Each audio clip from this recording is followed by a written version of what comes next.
حضرت موسیٰ علیہ السلام نے اللہ تعالیٰ کی بارگاہ میں عرض کی،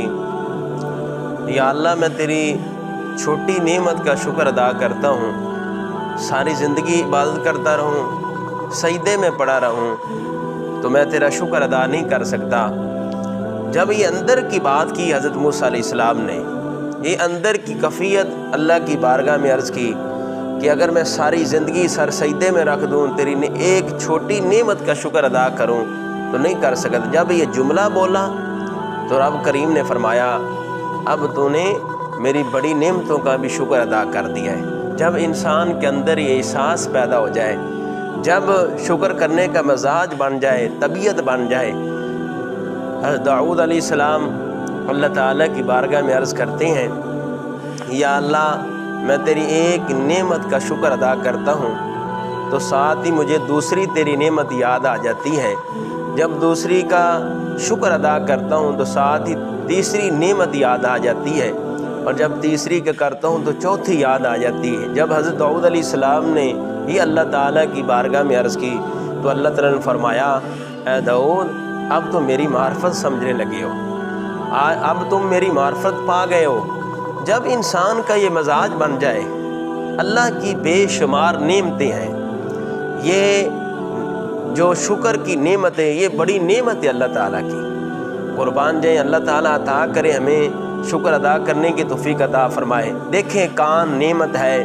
زبان نعمت ہے، آنکھیں نعمت ہے، یہ پاؤں نعمت ہے، ہاتھ نعمت ہے، یہ پکڑنے کا ہمیں اللہ تعالیٰ نے جو قوت دی ہے یہ نعمت ہے،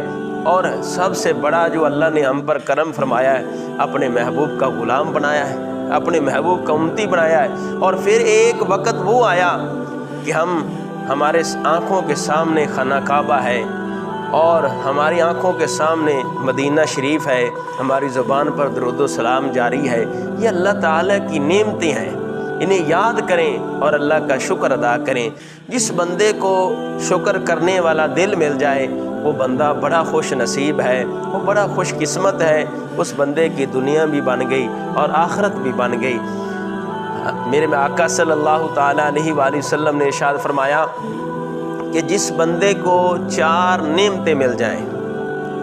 اس بندے کی دنیا بھی بن گئی اور آخرت بھی بن گئی۔ وہ 4 نعمتیں کون سی ہیں؟ صحابہ نے عرض کی، یا رسول اللہ وہ کون سی نعمتیں ہیں جس بندے کو نصیب ہو جائیں، جس بندے کو مل جائیں اس کی دنیا بھی بن گئی اور آخرت بھی بن گئی؟ میرے کریم آقا صلی اللہ تعالیٰ علیہ وآلہ وسلم نے ارشاد فرمایا کہ جس بندے کو شکر کرنے والا دل مل جائے اور ذکر کرنے والی زبان مل جائے اور ایسا بدن ملے جو مصیبت میں صبر کرنے والا بدن مل جائے۔ اور چوتھی میرے آقا صلی اللہ تعالیٰ علیہ وآلہ وسلم نے ارشاد فرمایا کہ جس بندے کو ایسی بیوی مل جائے جو نہ اس کی امانت میں خیانت کرے نہ اس کے مال میں۔ جس بندے کو یہ 4 نعمتیں مل گئیں، شکر کرنے والا دل، ذکر کرنے والی زبان، مصیبت میں جناب تکلیف میں صبر کرنے والا بدن، اور ایسی بیوی جو نہ اس کی امانت میں خیانت کرے نہ اس کے مال میں خیانت کرے، میرے کریم آقا نے فرمایا اس کی دنیا بھی بن گئی اور اس کی آخرت بھی بن گئی۔ وہ خوش نصیب ہے، وہ خوش قسمت ہے۔ اللہ تعالیٰ کی بارگاہ میں دعا ہے کہ خالق کائنات ہمیں اپنی بارگاہ میں شکر ادا کرنے کی توفیق عطا فرمائے۔